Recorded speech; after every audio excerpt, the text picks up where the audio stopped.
Hello, I'm David Mandy, President of O&M Partners. I want to welcome everyone today to Osisko Development's Town Hall broadcast. Wow, you're the most impressive and diverse group of investors to have gathered on these webinars to date. I think I know why. Many of you are here because of the practical value of our 6-minute CEO. We caught your interest with our short videos. You've been briefed on Osisko Development, and now we can go deeper into the fundamentals of what makes a Cisco development story so compelling. We have a large group of money managers and analysts on the call, many of whom will have questions you may not have thought of asking. In the spirit of the 6-minute CEO, Sean Rusin will present for 20 minutes, and then we'll turn to Q&A. If we need extra time for questions, management is agreed to stick around and help answer them. So let's now get down to business. Pleasure to introduce our host today, Sean Rusin. Sean's the chair of the board of directors of Osisko Development, founder and executive officer, chief executive officer.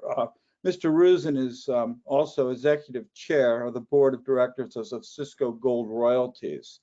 Mr. Rusin was the founding member of Osisko Mining Corporation in 2003 and of Eurasia Holdings, a European venture capital fund. Sean has over 30 years of progressive experience in the mining industry. They say the great ones in the industry do it again and again, and that's certainly true about Sean. On 2017, Sean received an award from the Mines and Money Americas for the best chief executive officer in North America. And that wasn't an exaggeration. In addition, he was named top 20 most influential individuals in global mining. And in prior years, he's been recognized by several organizations for his entrepreneurial successes, his leadership, innovation, and sustainable practices. We also have on the call we're pleased to have Jean-Francois Lamond. Jean-Francois is the Vice President of Investor Relations.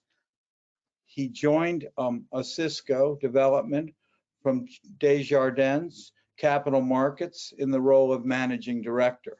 So it's a real pleasure to have the team on today, and I'm going to turn the call directly over to Sean.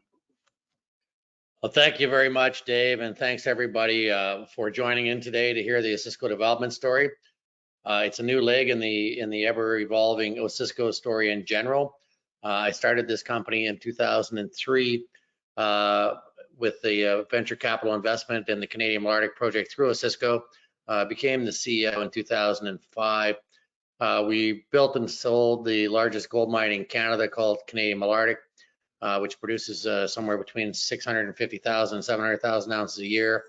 When we sold it at 13 million ounces, it now has another 17 million ounces, bringing the grand total almost to 30 million ounces since we started working on that project. We retained a 5% royalty, started a company called Osisko Gold Royalties. Over that period, we created the Accelerator group of companies, and Osisko Development is the product of the Accelerator group and a great set of assets with significant discovery in British Columbia and a second asset in Mexico we're going to talk about today. I have put up here the cautionary forward-looking statements because I will be making forward-looking statements in the presentation today. And for my lawyers, please make sure that we do have that in reference. A summary of the company shown on page 4 here. Really, the two assets that I mentioned, the Caribou Gold Project located in south central British Columbia in the Caribou district is the lead asset. The second asset is a heap leach oxide deposit with a sulfide deposit underneath it, located in San Antonio project in Sonora, Mexico, about an hour and a half out of Hermosillo and in between the Agnico and Argonaut assets in that part of the world. Total measured and indicated sits at 3.2 million ounces with another 3.8 million ounces of inferred resources. We really put this company back on the public market with an RTO starting last November, so it's a relatively young company. Very interesting balance sheet with over $250 million of equity raised at the RTO and $120 million roughly in equity book and no debt. So, well financed coming out of the gate. we're continuing to deploy that capital into our two principal projects. Historically, we've built several successful companies along the way and raised over $3.4 billion of capital and discovered more than 60 million ounces of gold, heading towards 80 million ounces as we document the rest of these companies. So, you know, we've been quite fortunate. And as the saying goes, I'd rather be lucky than good any day of the week. But we find that the harder we work and the more that we drill, the luckier we get. And we've certainly had the kind treatment from the drill bit for our shareholders as we built this company.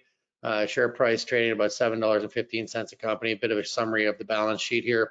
Again, that I'd covered earlier, but the enterprise value is sitting about $630 million Canadian based on the benefit, the entity here. So you know, around $500 million US dollars, but lots of upside and lots of torque to the gold price for those of you looking for exposure to the gold price in safe jurisdictions. As we mentioned, the principal assets, the Caribou Gold Project in central BC is definitely the lead horse, with the short-term production coming from San Antonio, Mexico, where we have 3 to 4 years of oxide production with a bigger mine plan for over 1 million ounces of open pitable there. That should be coming online for relatively low intensive Capex. Couple of exploration blocks in the company that will probably joint venture out, but they're there as a sort of spice in the soup, if you will. Large land package around the Éléonore Newmont mine in northern Quebec, as well as over 2 million hectares of real estate around the Los Filos mine and the bigger gold belt in the Guerrero state in Mexico that we maintain as well.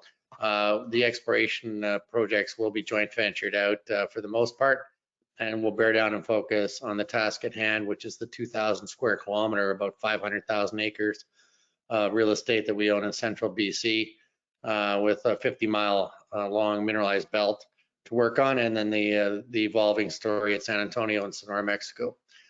Couple of metrics to look at. We're very well positioned here with the capital intensity being relatively low on our projects. As I say, we've got big company projects with small company Capex for the most part, and we have a history of building mines. And I still have the same team that I built Canadian Malartic with, which was one of the more successful mine builds in recent times, having come in at just a little under 3% over budget, and became Canada's largest gold mine, and still is to this day.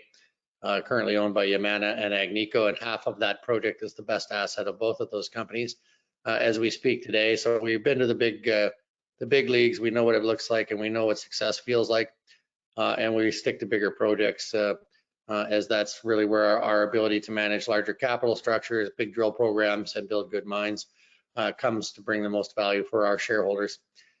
We have meaningful cash flow on the way with short-term production coming out of Bonanza Ledge in the central BC project, and a stockpile of over 1 million tons of material that we're putting on leach as we speak, and hope to have some starter production from that in Mexico here in the fourth quarter.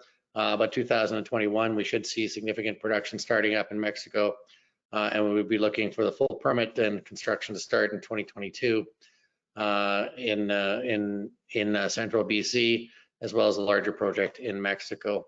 Currently on track to produce about 275,000 ounces a year coming out of the gate. Our goal here is to be a significant mid-tier producer. And as I say to the guys internally, we were working on the 5 and 5 program, which is set the table to be 500,000 ounces a year within the next 5 years. So that's the goal, and we certainly have our work cut out to get there. But we have the land package, we have the deposits, and we have the ability to get there based on the current asset base. One of the numbers we like to look at it here is an NPV to Capex ratio intensity. Obviously, we show well on this metric with ODV stands out at a relatively low cost Capex to NAV value at 2.23 compared to some of the others. So a good multiplier of dollars going in safe jurisdictions for the most part. And I think that we set the value stage where we can deliver significant value building as we de-risk these projects and get into production. A couple more metrics to go through here. We're currently sitting, as we say, 3.2 million measured and indicated for an overall with the inferred of over 7 million ounces between the two projects.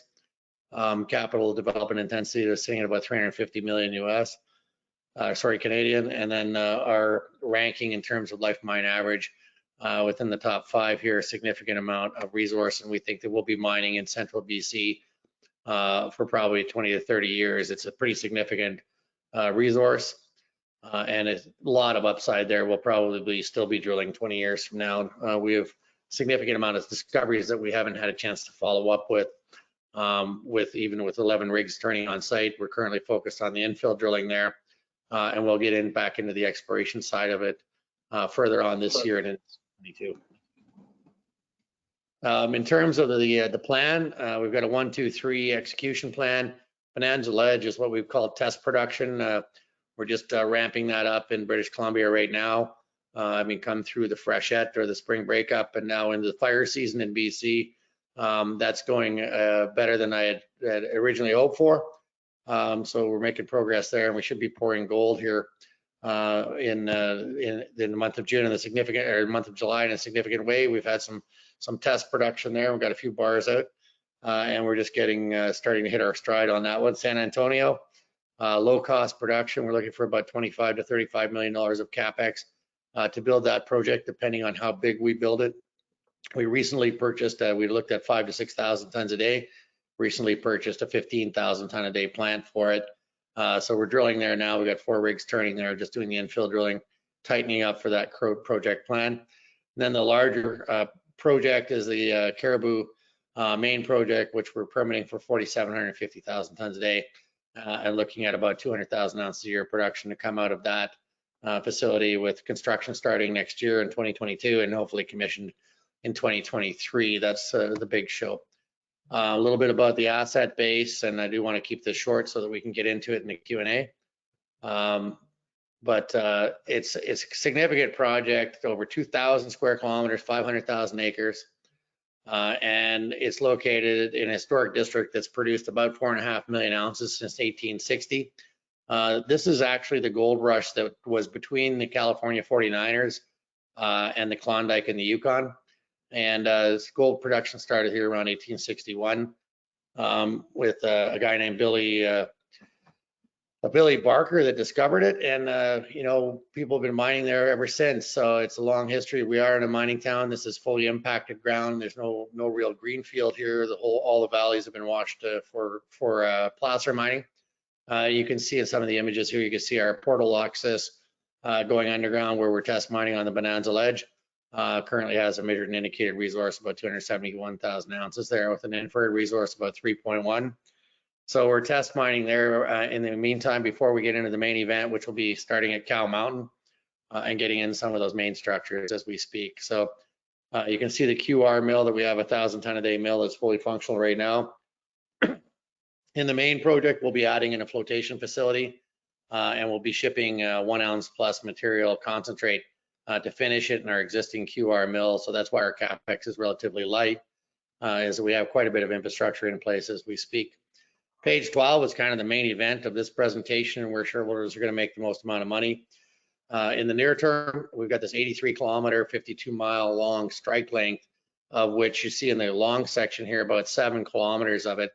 All of our resources to date are really about 3.5 kilometers long of this area, or about 2 miles. So the extent to which we've drilled right now is about 7.5 miles, or about 12 kilometers. So we've still got a long ways to go. But we figured out the geology on this thing really in 2018, kind of had an aha moment. And the Osisko group, our MO is that we look for other people's mistakes. And the mistake that we found here is the geological and structural model wasn't well understood. The property was never actually consolidated in the past. We're the first ones to actually own the whole camp. We did over 150 deals to consolidate this land package, and we've been able to take a big science, big company approach to unwinding it, which is kind of what we're known for. We're a technical group, engineering and geology first, followed up with a strong finance side. But as they say, you can't mine what isn't there. So we focus on what is there, and we've been drilling intensely on this project ever since, with over 600,000 meters, or about 1.8 million feet drilled so far. Into this project, with significant amount of access from historic mining. And you can see in this long section under the blue, the planned mining operation. So it's fairly contiguous, a lot of lateral development, which leads us to a couple of aspects of this project. We're going to be using a road header, which you see in the top right-hand side, which allows us to reduce our footprint and go to an ESG friendly mining method using this road header, which is fully electric on hydroelectric power supplied in British Columbia at relatively low cost, and then traditional long hole electric drilling.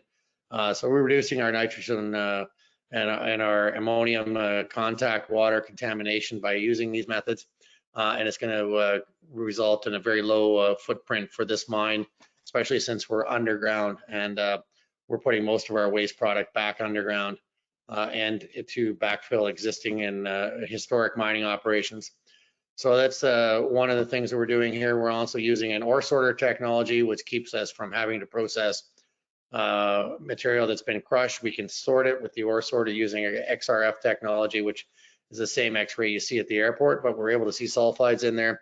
And with the new optical scanner combined with the XRF, we can actually select which rocks go for further processing and reduce the consumption of chemical and power for that.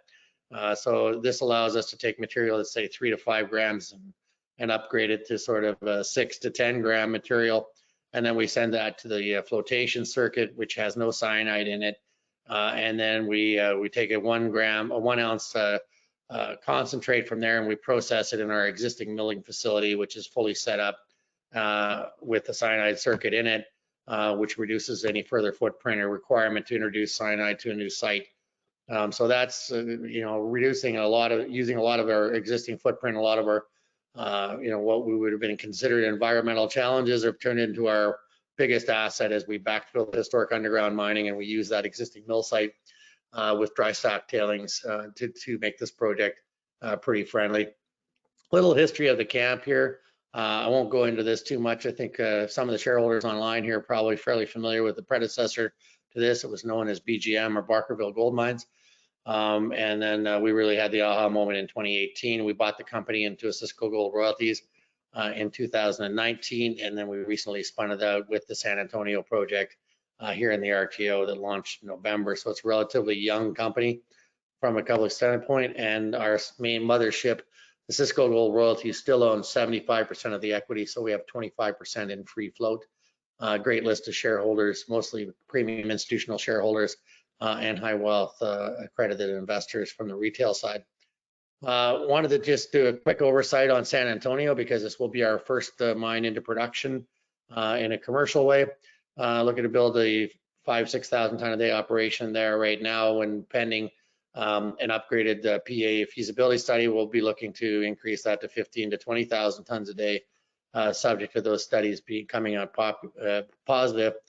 We currently have that stockpile, as I said, about 1 million tons, grading about 0.9 grams. So we're going to be processing, 0.5 grams to 0.6 grams. We're going to be processing. Put that in context, the average heap leach grade in Nevada right now is somewhere around 0.4 to 0.3. And this is 1.12 grams in the overall resource, so pretty important piece of project for us. As you can see, about an hour and a half out of Hermosillo, located in a well-known and well-established mining district with the Landia from Agnico beside us, Argonaut to the west of us, and Santana with Mineral Alamos to the southeast of us. Some of the infrastructure you can see in these bottom photos, but the main event here is to take the oxide component, that's Sapuchi, and put that on that gray leach pad down below. So you can see we start out, the ore body actually sticks out of the ground. We'll be hauling downhill in the beginning, and this will be an open pit, relatively low Capex, and that's why the Capex is so low on this.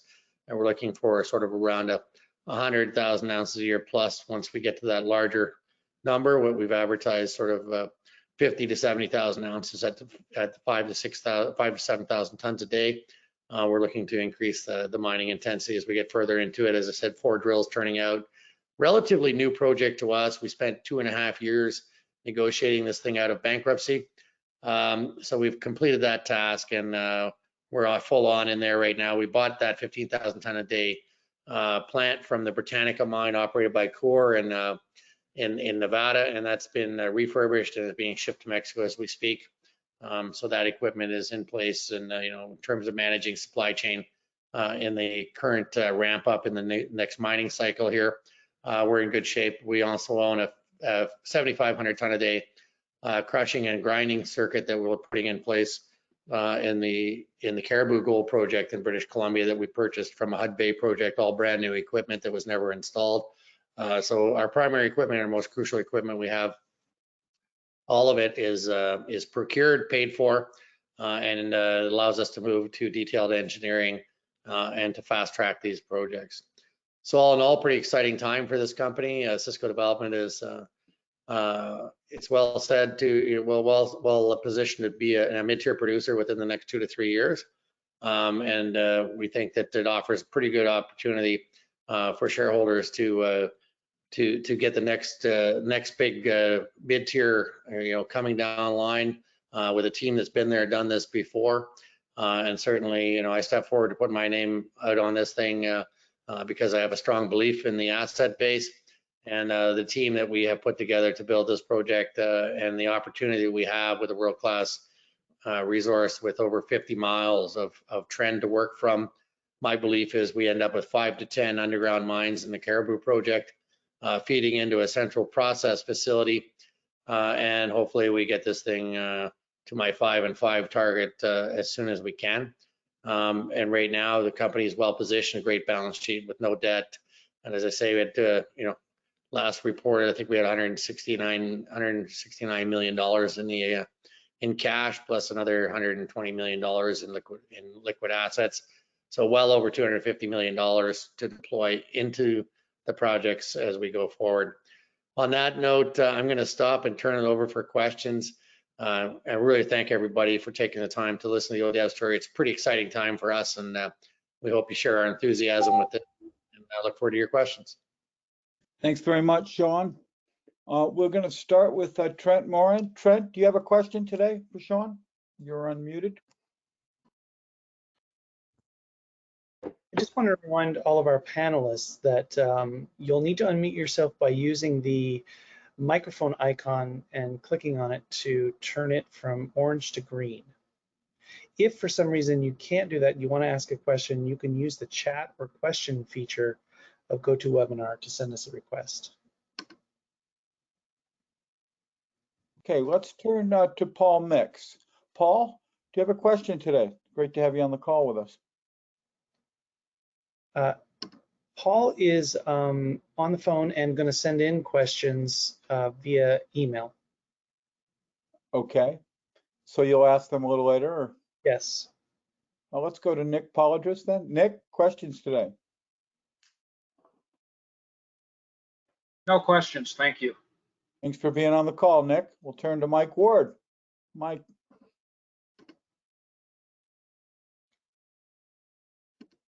Hi.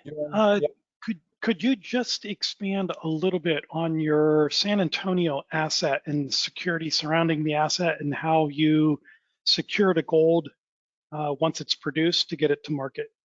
Thanks. Yeah, so this is going to be a heap leach operation, and it will be a carbon and leach column. So our plan is to ship active carbon back to the US or to an existing site and refine that carbon there, as opposed to refining on site in the beginning, and then mitigated, through the process of the existing operations that are there, and to make sure that we take advantage of the knowledge base that's been built up in the area by the current operators around us. So the transport of loaded carbon as opposed to bullion is the first step. And then, in terms of managing that, we've been around the world a few times, so we'll bring to bear the normal group. The Brinks folks will work with us, and we'll basically be selling the gold as it leaves the gate. So we should be paid by the time it leaves the gate, and after that, it'll be somebody else's responsibility. Mike, does that take care of it? Anything follow up to that? That's it. Perfect. Thank you. Thanks, Mike. We'll turn to Michael Potter. Hi, Sean. You certainly got a lot going on at the moment. I was looking at that long section at Caribou. The actual individual ore bodies seem to be a sort of whole sequence of semi-vertical pipes. Why is that? Well, they're actually what we call vein corridors. And what we have here is this is the last event in a major continental faulting. So if you look at the tectonics, all the deposits are located in the anticlinal and synclinal stress shadows. So wherever we got cracking, the fluids went in and mineralized it. So it's we don't look at individual veins per se. We look only at mining widths, and we look what's within those boxes. Currently, we're modeling at 3.2 meters width, or about 10 feet wide.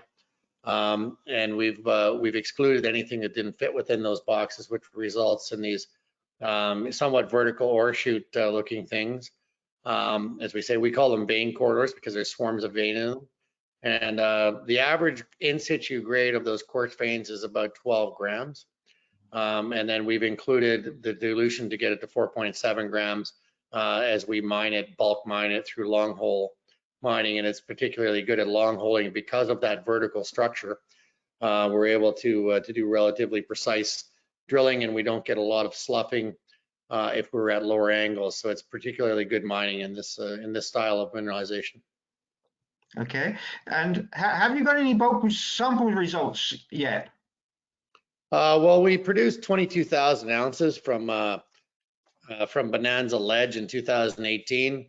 There's been 4.4 million ounces mined historically from the deposit. About half of that was from the underground. There's about 150 kilometers of historic underground in the camp, and we're permitted to take a bulk sample in the Cow Mountain area that we're driving a ramp for starting in about a month. So we will be taking one from Cow Mountain, and we do have ongoing mining. We have about 60,000 ounces of test mining that we're going to recover in the Bonanza Ledge area, in addition to the 22,000 ounces we extracted back in 2018. Okay, thanks. And with that potential at depth, are you seeing any possibility of the actual grades or widths of those mineable zones increasing with depth? Or are they just sort of carrying on down as they are? No, the recent drill results from the Valley Zone, we just published a press release yesterday. It was pretty spectacular. It was 11 meters of about 17 grams. So certainly in that Valley Zone, we've seen bigger widths and higher grades with the infill drilling starting to come now. And we're still about 2 months behind on drill data from the labs. So as we got about 90,000 drilled, so about 180,000 feet, and we've reported about 30,000 meters so far. So it's going to be a big year for drill results, and we're targeted for 200,000 meters this year, and you've only seen 30,000 meters of results so far. So it should be a pretty big year for press releases on drill results. And as we've seen at depth, and we have drilled some holes down to about 1,000 meters or 3,000 feet. Mineralization is still there. Rock quality and conditions are going up as we get deeper. So the mineability at depth looks pretty significant. We've stuck to 350 meters or about 1,000 feet for the first mine plan. So there is the mine below the mine. We didn't want to capitalize the drilling from surface, but the deposits don't stop because they stop. It stops because we stopped drilling at 350 meters. And that potential at depth, we'll get to that once we get access from the underground. But if you were to extend the known mineralization down, you'd be looking at 9 to 11 million ounces of potential in total along the known mineralized zones, just if those zones extend down. Yes, that's what I was hoping to see, because that series of results you've put out over the last few days has been pretty spectacular. Is there any relationship between the new parallel trend and the existing trend, or are they completely independent?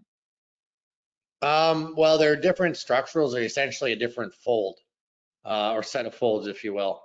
But the structures are very similar in nature, and it's tectonic plate running into another one, and the folds have created those fractures along the fold, and in the anticlinal and synclinal structures, we see the same mineralization. There's essentially 4 types of mineralization, but 95% of it comes from the vertical fractures along there, but there is some replacement zone in some of the sandstones and limestones that are inconsequential from what we can drill from surface, but they certainly provide jewelry boxes when you're underground. And a lot of the old timers mine Okay, those. and Go ahead. yeah, that's the sort of thing I would expect. And to change gear completely, how will Cisco Gold Royalties continue with their 75%, or will that be reduced eventually? Yeah, it's a question we get a lot of the time, and I'm the executive chairman of Osisko Gold Royalties. So, you know, the strategic value of having that large shareholder there in terms of being able to make sure that our shareholders get paid is, you know, one of the advantages that we have with that large shareholder block. If we did see it reduced, it would be to bring in a corporate structure or a, you know, somebody strategic. But Cisco Gold Royalties is in particularly good financial health. And we think that there's a lot of value to be had here. This is a mining camp, not just a mining project. You know, so I think from the OR standpoint, the shareholders there want to see what the rest of the book has to hold. We've only read chapter 1 so far. Okay, that's great. Thanks, Michael. Thank you. Great questions. We'll turn to Trey Reich. Trey, questions today?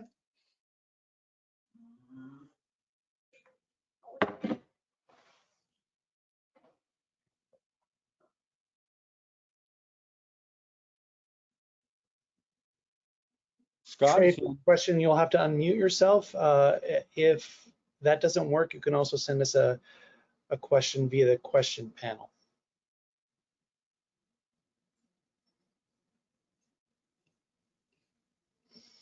I think we'll swing back to Trey.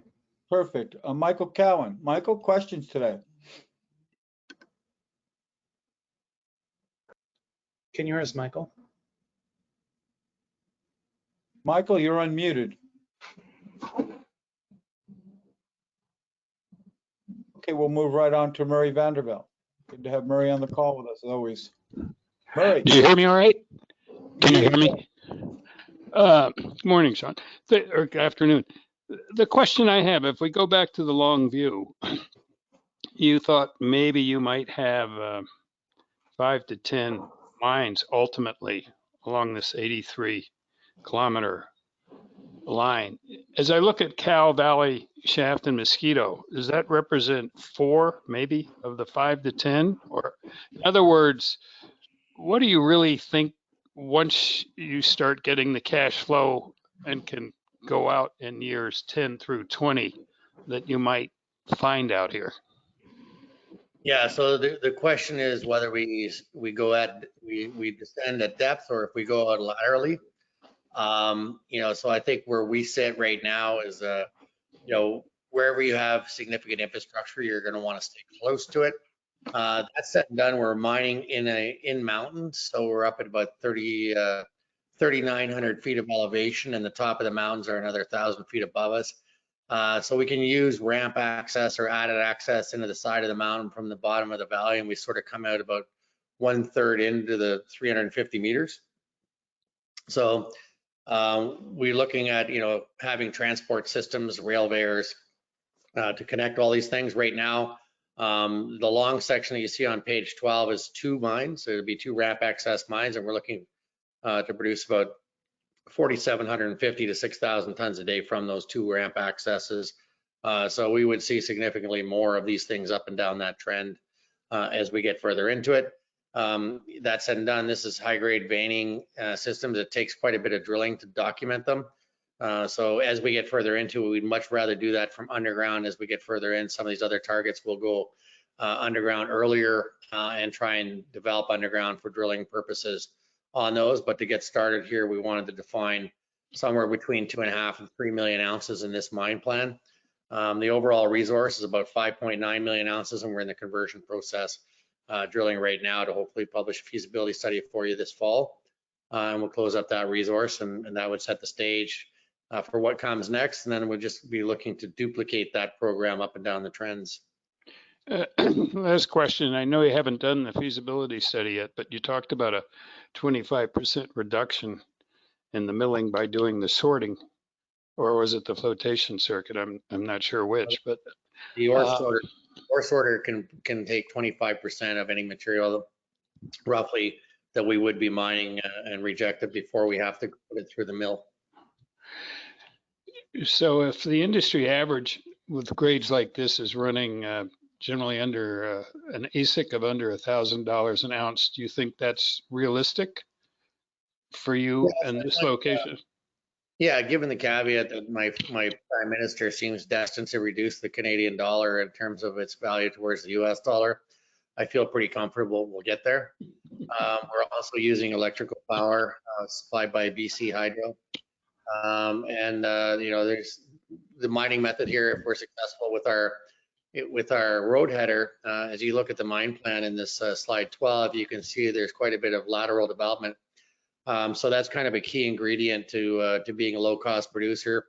If we can use that technology, which we've been successfully, we commissioned the second one that we had this year, and we're going to be using that to sink the bulk sample ramp into Cow Mountain. That will reduce our development cost by about 25 to 35% the overall mine, and it reduces our contact water management systems, explosives, ventilation systems, and a whole host of other impacts that are quite positive for the project, which is why we've invested in both the road header technology and the ore sorter technology for this project, is to give us that big cost advantage. It's also quite good for our ESG. And then the other thing is, I actually was an early investor in Barkerville, so I'm delighted when you guys moved in. I don't think the street yet appreciates what you guys are trying to do and probably will do here. Is that just because it's early days, you think, or why do you feel you don't get proper respect yet? I think in this market, it's always it's a bit of a show me market. We've introduced the road header, the ore sorter, and the geological model. As you know from the Barkerville days, there was some people that worked on this Confusion. Let's just say they weren't particularly technically gifted. So when we got the project, we came back in and basically threw out all the historic work and went back to zero. There was, Snowden had put out a resource of 4.8 million ounces. We reviewed it at the time in 2016 and said, no, we only see 150,000 ounces of documented, and we proceeded to drill 600,000 meters so that we could say that we had actually documented these ounces. So I think it's still a little fresh in the marketplace that we've been able to move so fast on this project, and people really do want to see us kind of, get that feasibility study nailed to the ground. We've also signed an agreement with our First Nations partners, Latako Dene. So we have full license from the IBA for a mine build. So that I think is another check mark that some projects in BC get a little discount for. And then the fact that we've got a permitting process on the go. So we've got a lot of things that are going to be sort of solved for over the next 6 to 12 months, and hopefully that'll allow us to get the message across. And I think that once we get the bulk sample out and we've got the permits in hand, it's really a pretty straightforward mine build. This one, it's really winding up these road headers and getting 4 or 5 headings on the go and keep the development out there and get enough stopes in place to feed this mill. The milling equipment was purchased. It was a 7,500 ton a day comminution circuit. We're permitting for 4,750, but we've obviously allowed ourselves some engineering to be optimistic about what we can do with this project. And we'll continue to flush that out. But, I started as an underground miner when I was 18 years old. And I think one of my problems in the marketplace is I actually look at things like somebody who's going to have to mine it. So I can be a little conservative sometimes because I actually expect to have to build it and operate it. So I'm a little more of a realistic than some investors are used to, I think. But we're here for the long term. And we think that there's big value here, like there was at Canadian Malartic when we started there. Nobody believed in that, and it's been the largest gold producer in Canada for 7 years running, and looks to be for some time to come. But if you're going to build these big projects, you have to have some vision, you have to have some tenacity, and you have to have a good belief system in the core shareholders, which I think we have. And thanks for taking the time to keep us informed. Really appreciate it. Happy to have you guys aboard and appreciate anything, any comments or commentary you got on how we can communicate better. Thanks so much, Murray, for your input and your questions. We're going to turn now to one of my favorites, Lincoln Rathman. Lincoln. Hello, can you hear me? Yes, Lincoln. Thank you for the presentation. You spoke of having 500,000 ounces a year in 5 years. If I were to imagine a Gantt chart saying that so much from Bonanza Ledge beginning on such a date, so many ounces from San Antonio, what would be the components of that Gantt chart, and what time frame would each come in? Well, the easiest one to build right now is San Antonio. So we've got a 15,000 ton a day plant that we've procured and we're sending it down there. We're in the permitting process for that one. So we'll be looking for 100 to 150,000 ounces a year from San Antonio as we get further into that project. And then the rest of it will be coming out of the evolution here at Caribou, which, we're setting out at 200,000 ounces a year. And we're hoping to get to 250 to 300,000 ounces a year in relatively short field, but the goal would be to try and get closer to 350, 400,000 ounces a year out of Caribou based on what we're seeing right now.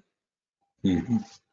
And in terms of Caribou, how much would be coming in 2021, 22? I mean, how fast do you ramp up there? Yeah, we'll be looking for relative, as I say, it's test production at the BC vein area right now. It's a small thing. We lined up about 60,000 ounces of production during the permitting cycle. So, hopefully we'll get some of that going this year. We're looking for somewhere around 15 to 25,000 ounces this year, depending on how the weather goes and how COVID-19 affects the workforce, which is, it seems to be settling down now, but we still, it's a bit of a commissioning operation as we speak. So we'll give you more guidance on that as we get further into July and August. And then next year we'll be looking for, sort of 20, 25,000 ounces out of, or 30,000 ounces out of the BC vein. And we'll be looking for, a bigger contribution out of Mexico, hopefully somewhere in the 50 to 80,000 ounces next year. And then we would look for the full construction release in 2022 on BC vein, and then to be 2023 to be commissioning on the Cow Mountain, the main part of the deposit. And that should be a ramp up process. The standard underground, we won't be able to start out at 4,750 tons a day, but we'll get there pretty quick. What sort of a regulatory hurdles stand between now and then, if any? We're waiting for mining permits in BC, but we have to submit the EA is being submitted as this month. We're about 2 years into the permitting process in British Columbia, and we're on a regulatory basis. We're scheduled. We should have construction release sometime in the second half of 2022, and to be on track for that right now. And we've certainly had good support from both First Nations and the provincial government. We're in the provincial permitting process. We don't have any federal permitting process there. And the NDP government there is, rated this as a top, I think it's top 7 project in British Columbia in terms of things that they want to see get jobs going. And, in the post-pandemic and, economy, this project represents about 1,000 jobs, direct and indirect, about 500 direct.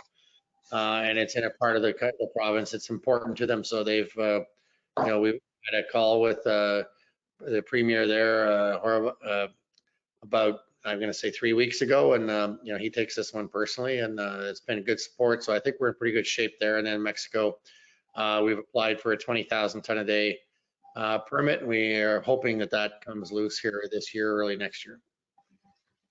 So finally, putting up to use the stockpile, we have 1 million tons of stockpile, so we should have production in the second half of the year in Mexico.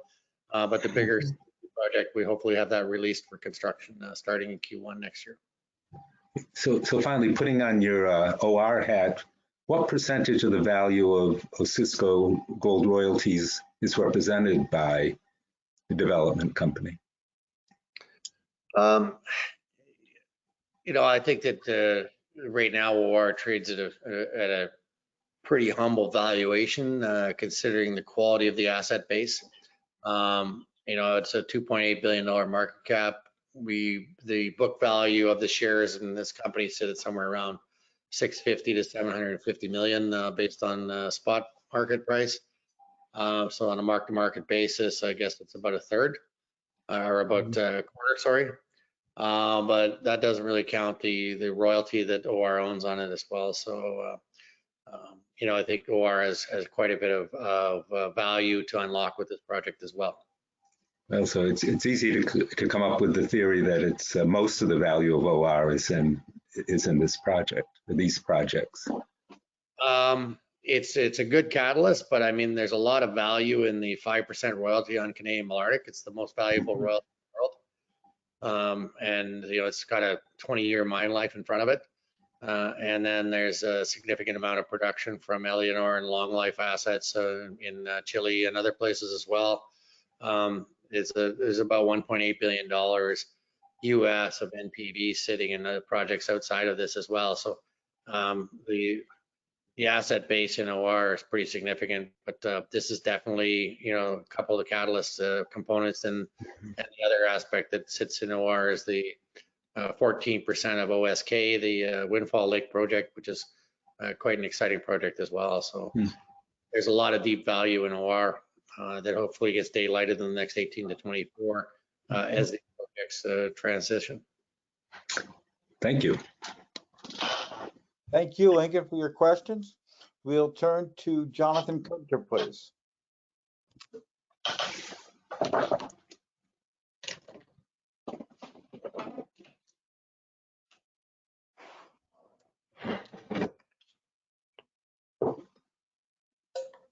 Just waiting for Jonathan to unmute. Jonathan, can you unmute yourself? There's a orange icon microphone that you click. We can come back to Jonathan. Let's turn to Howie.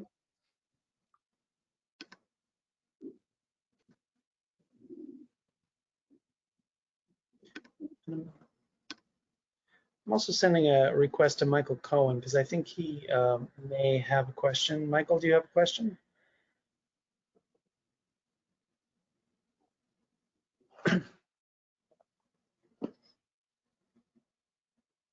While we're waiting, Scott, can you unmute Howie Flinker, please? Yeah, I've sent him a request. Howie, if you are there, please unmute yourself. Or he just doesn't have a question. Let's go to Heinz Thoma. Excellent presentation, John. Most of my questions have been answered. Do you eventually plan to be fully listed in the US? Yes, we do. And, that's a process unto itself. We would like to have a little bit of production on the go when we do that. But it is on my short list of things to get done. Okay, thank you.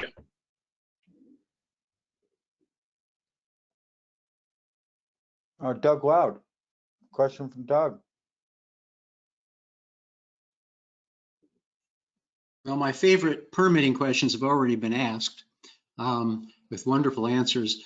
So one thing I just wanted to point out as you're looking at US listing, there are new regulations coming in September that say in their ever so polite text, fully reporting companies, securities will not be able to be transacted by brokerage firms if those companies aren't fully reporting. And of course, they don't really say what that means, but you may want to make sure you're checking that box and or get that listing taken care of before then.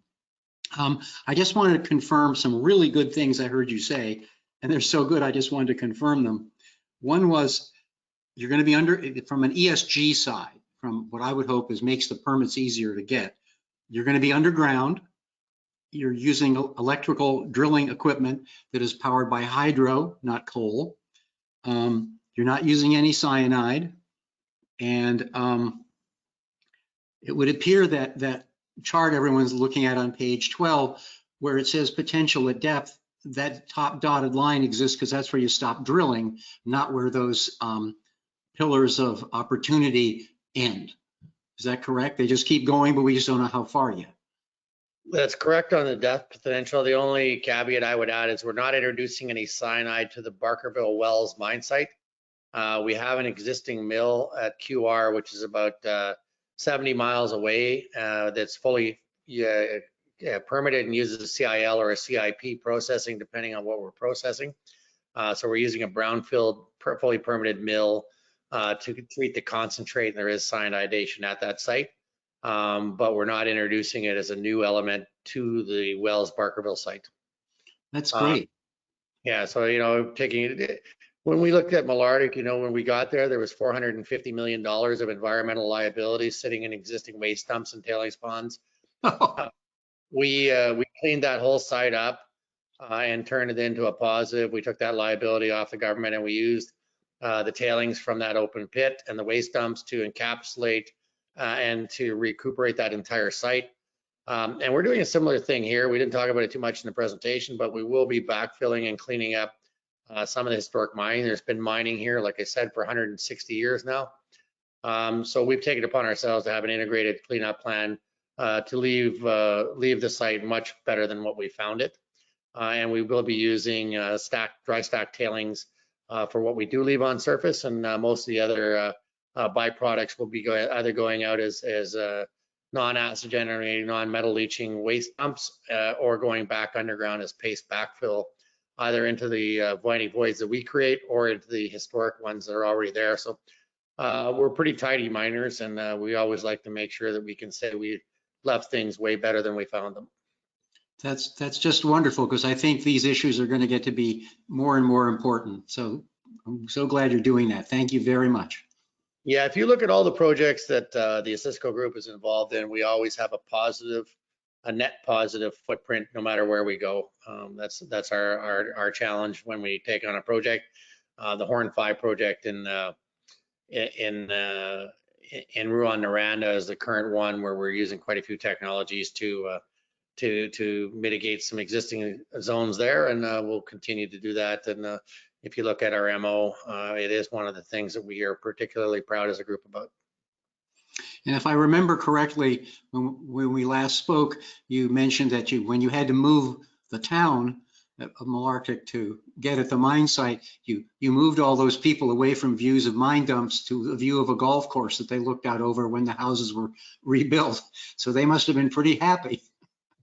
It's a pretty nice community. It went from being the sort of the the low rent zone to being the high rent zone, and we built a brand new school for 450 kids with geothermal heating, and we built a daycare facility there, and we built an industrial park that brought some significant industry to the town, and we ended up building the #1 tourist destination, which was a Belvedere looking out over the open pit in conjunction with the mining museum there. So, you get 60,000 tourists a year going and doing mine tours that didn't exist before. So those are the kind of things that we like to be proud of. And in particular in Barkerville, we've got some projects that we're really proud of. We're working on a caribou mitigation program to take one of the southern caribou bush herds and to increase the population of that herd. Our goal is to double it. And we're working with the local biologists there and the Lataco-Dene Nations to increase the size of that herd through protecting calves and cows. As trapping has stopped, the predators have become more intense, and if you don't protect them for the first year, there's a high level of attrition. So that's one of our projects. And we're also working with both the provincial and federal governments on a fish hatchery project.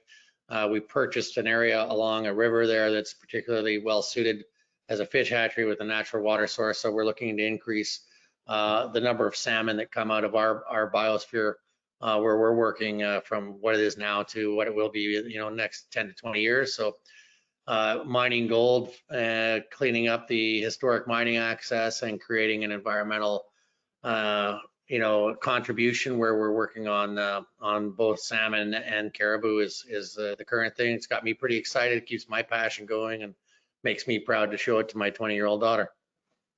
Right. Thank you very much. It's fascinating and very interesting. Thank you for a great presentation. Thank you for. Sean. Sorry, Sean. Scott, I'm seeing if Trey, now that he's been moved over, if he can ask a question. We requested that. I did want to say that we had some questions sent in by people we tried to get on audio, but they were having trouble. So from Mr. Flinker, I have, for the sulfide gold ore, will you need a roaster or autoclave to use in IDD in different technology? We don't have anything that's refractory here, so no roasters and no oxidation treatments. What we have here is a straight flotation circuit that we extract that we get about 96% recovery in flotation, and then a cyanidation finish using a typical carbon in pulp process, and then closed circuit on all the water that's involved in that final step. But there's no cyanide up until we get to about 700 tons a day of concentrate. And that's all treated in the existing fully functional mill that we have at QR. So all we're doing on site is the ore sorter, which is a mechanical sorting device. It essentially goes across and a blast of air selects rock that has sulfide in it. Then we're doing a crush and grind with a flotation on the sulfide. The sulfide floats quite easy. And then the gold is recovered in that one final step of cyanidation. So that's the process, relatively simple. Thank you, excellent. Another follow-up question from a panelist. Would you consider a spin out for Guerrero and James Bay rather than JVs? Both appear to be important land packages. Yeah, we're open to ideas on that front. As we all know, it's hard to mix, early stage exploration with mine development. And, I think we see a few exploration companies where these assets would be complementary. But we certainly, as you know, our history, we have quite an exploration pedigree. And we do like to make sure that those big science projects get done and we have some continuity there. Right now, our science division is pretty saturated with the near mine development stuff. So we'll be looking for partners on that. A spin out is a possibility. Great, thank you. I have another question from the audience, actually. Why not have OR spin out some or all of their shares to increase liquidity in ODV? OR holders could choose to retain the shares if they wished. Yeah, that is something that we have considered. And, as we get further into the piece, it's a relatively new story. Here between now and the end of the year, we'll review those strategic decisions about equity investments as we get further into the piece. Great, thank you. That's the questions, David, that I have. Oh, one just came in.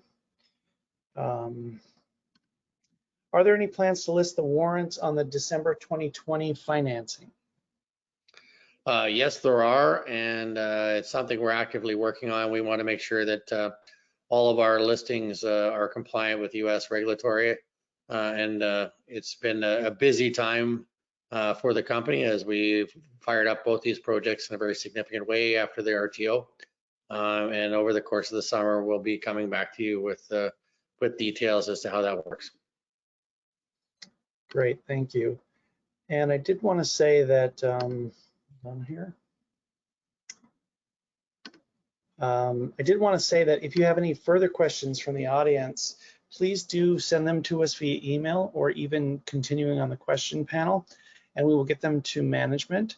I also wanted to point out that further updates from Osisko Development on our 6-Minute CEO platform will be available on our YouTube channel. So subscribe, O&M Partners 6-Minute CEO, to get updates from the company. Thank you, Scott. Thanks so much for presenting, Sean, today. I want to thank all the investors that have come, particularly the professional investors who asked all those great questions, and the generalist investors that are new to the story. And I want to welcome everyone, and we'll continue to provide you good information on Osisko development. Back to you, Sean, for closing remarks. Well, thank you, everybody. A lot of drill results coming out this summer and this fall.